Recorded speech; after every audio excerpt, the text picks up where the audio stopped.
अस्सलाम वालेकुम स्टूडेंट्स। आज हम लोगों ने बेटे चैप्टर 7 में ऑसिलेशंस पढ़नी है। और ऑसिलेशन जो चैप्टर है उसमें हमारा जो टॉपिक है बेटे सिंपल पेंडुलम। हम लोग के पास बेटे ये सिंपल पेंडुलम है, ठीक है। सिंपल सिंपल जो पेंडुलम होता है उसकी ये डेफिनेशन होती है कि इसमें एक मैस एम होता है। वो बेटे एक लाइट स्ट्रिंग के साथ एक फ्रिक्शनलेस के साथ बेटे यानी स्पोर्ट के साथ ना उसको हम लगा देते हैं, ठीक है।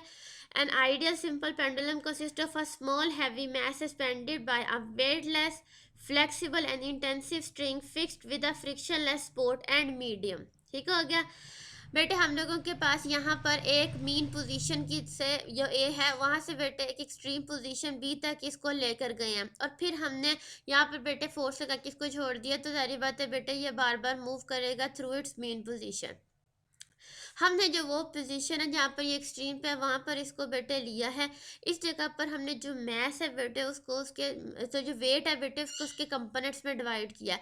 W is equal to M G, तो एम जी कॉस थीटा और एम जी साइन थीटा में डिवाइड किया। अब आप बहुत हैरान हो रहे होंगे कि हमने एम जी कॉस थीटा को तो वाई पे ले लिया और एम जी साइन थीटा को हमने एक्स पे ले लिया। ऐसा नहीं हुआ। अगर आप ऊपर देखो बेटे ए सी बी ये एक ट्राइंगल है, और ट्राइंगल में जो एंगल थीटा है वो सी के पास मौजूद है। थीटा के सामने हमारे पास बच्चे जो सा है वो हमेशा साइन होता है। थीटा के पीछे हमारे पास बेस होती है जो हमारी राइट एंगल ट्राइंगल का असूल है। उस हिसाब से एम जी साइन थीटा और एम जी कॉस थीटा यहाँ पर बनाए गए हैं। वेट डाउनवर्ड एक्ट कर रहा है बेटे। हम लोगों ने अपना जो वेट है उसको दो हिस्सों में कन्वर्ट कर लिया। उसके दो कंपोनेंट्स में एक है हमारे पास एम जी कॉस थीटा और एक है एम जी साइन थीटा। हमने इनकी डायरेक्शंस भी देख ली हैं, तो हमें इस बात से पता चलता है कि जो टेंशन है जो स्ट्रिंग की बेटे क्वालिटी होती है हम ऑलरेडी चैप्टर 2 में पढ़ चुके हैं।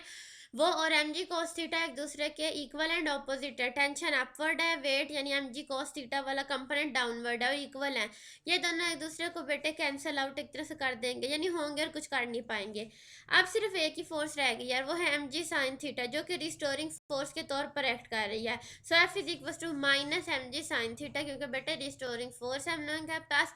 यहाँ पे बेटे जो हमने अप्लाई की थी फोर्स वो थी F is equal to M में। दोनों फोर्सेस को हमने इक्वल रखा। मैथ ने बेटे मैथ को कैंसिल आउट कर दिया, तो ए की वैल्यू आ गई माइनस जी साइन थीटा। बेटे हम लोग के पास जब एंगल्स बहुत थोड़े होते हैं ना तो sine theta is approximately equals to theta. तो हम लोगों ने इस चीज़ को इस्तेमाल किया और हमने यहाँ पर पुट कर दिया, तो ये बन गया a is equal to minus G theta. अब अगर आप लोगों को चैप्टर 5 याद हो तो वहां से हमने एक चीज़ पढ़ी थी कि theta is equal to S over R, यानी जो डिस्टेंस कवर्ड होता है वो हमने यानी जो आर्क का डिस्टेंस होता है वो, और ओवर बेटे रेडियस। अगर आप यहाँ पर देखो तो ए से बी की जो मूवमेंट है वो आर्क की तरह है, और वो बेटे हमारे पास जो डिस्प्लेसमेंट है यानी जो डिस्टेंस है बेटे वो एक्स है। और जो हमारे पास बेटे हमारे फिक्स्ड एक्सिस से जो डिस्टेंस है वो एल है।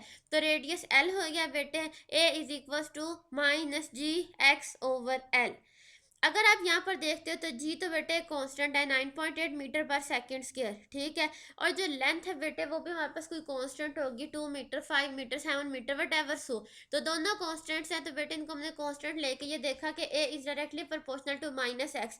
ये रिजल्ट इससे पहले आप बहुत दफ़ा देख चुके हो और इसका मतलब आपको बहुत अच्छे से पता है कि A is directly proportional to X यानी displacement and is directed towards the mean position. और ये करेक्टरिस्टिक है हमारे सिंपल हार्मोनिक मोशन की। तो यहाँ से भी बेटे चीज़ आइडेंटिफाई होती है कि जो सिंपल पेंडुलम पे है वो हमारे पास सिंपल हार्मोनिक मोशन की ही एप्लीकेशन है। एंगुलर फ्रीक्वेंसी फाइंड करेंगे बेटे, ये फार्मूला ऑलरेडी हम ड्राइव कर चुके हैं। A is equal to minus omega square X, omega is equal to under root G over L.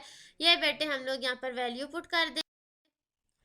Time period अगर निकालना हो तो बेटे T is equal to 2 pi over omega होता है, क्योंकि omega is equal to 2 pi over T तो आपने पढ़ा हुआ है ना। तो वहीं से बेटे इसमें आप वैल्यूज पुट करोगे, जो चीज़ डिनोमिनेटर में जो ऊपर जाएगी तो उसमें यहाँ से बेटा हमें एक बात पता चलती है कि this show that the time period depend only on the length of the pendulum and acceleration due to gravity is independent of a mess.